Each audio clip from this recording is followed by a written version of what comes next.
And finally, we are now about to tackle the assessment of learning outcomes in the K-12 program. Without further ado, let's start. The assessment practices for the guidance of all teachers were lifted from DepEd Order number 8 series of 2015. In line with the implementation of the Enhanced Basic Education Act of 2013 or RA number 10533, the Department of Education is adopting the enclosed policy guidelines on classroom assessment for the K-12 Basic Education Program. In closure to the DepEd Order, here are the policy guidelines on classroom assessment for the K-12 Basic Education Program or BEP. First is the theoretical basis. Classroom assessment is a joint process that involves both teachers and learners. It is an integral or the crucial part of teaching. An appropriate assessment is committed to ensure learner success in moving from guided to independent display of knowledge, understanding, and skills, and to enable them to transfer this successfully in future situations. So, assessment really uplifts the higher order thinking skills and 21st century skills. The next is the classroom assessment. It is the process that is used to keep track of learners' progress in relation to learning standards, to promote self-reflection and personal accountability.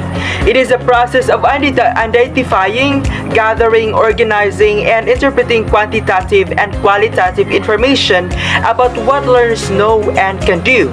Classroom assessment measures the achievement of competencies by the learners. There are two types of classroom assessment, the formative and summative. Formative assessment is assessment for learning so teachers can make adjustments in their instructions wherein students also reflect on their own progress. This assessment may be given at any time during the teaching and learning process. It is a way to check the effectiveness of instructions. Then we have summative assessment, which occurs at the end of the particular unit. This form assessment usually occurs towards the end of a period of learning. This measures whether learners have met the content and performance standards. Assessment in the classroom is aimed at helping students perform well in relation to the learning standards. Learning standards comprise content standards, performance standards, and learning competencies that are outlined in the curriculum.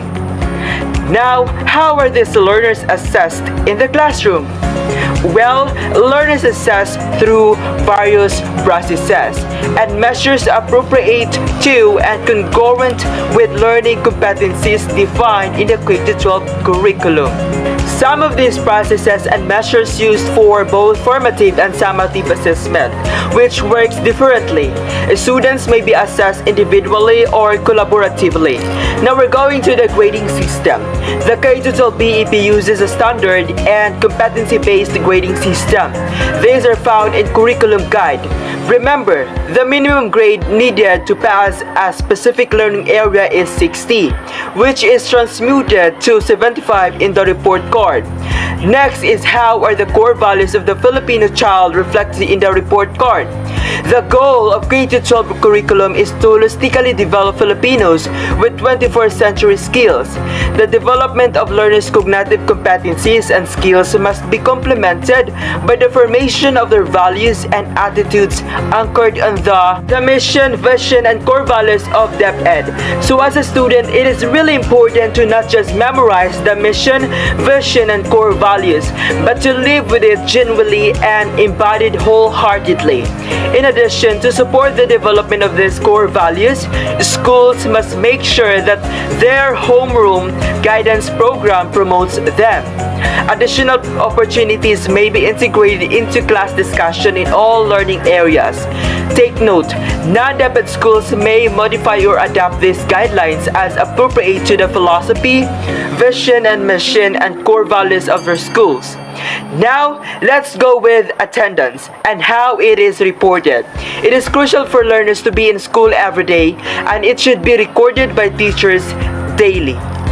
This is an example of attendance record at the end of the school year.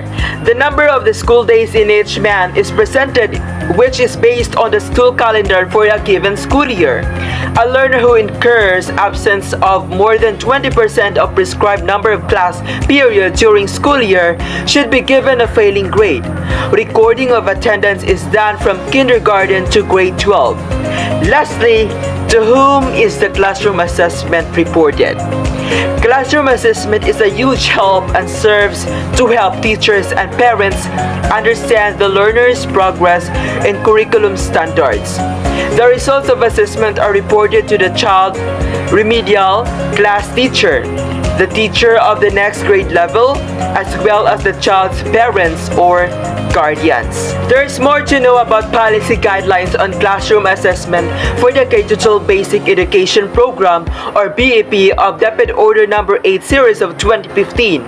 You can check it here in this link for more information. Thank you.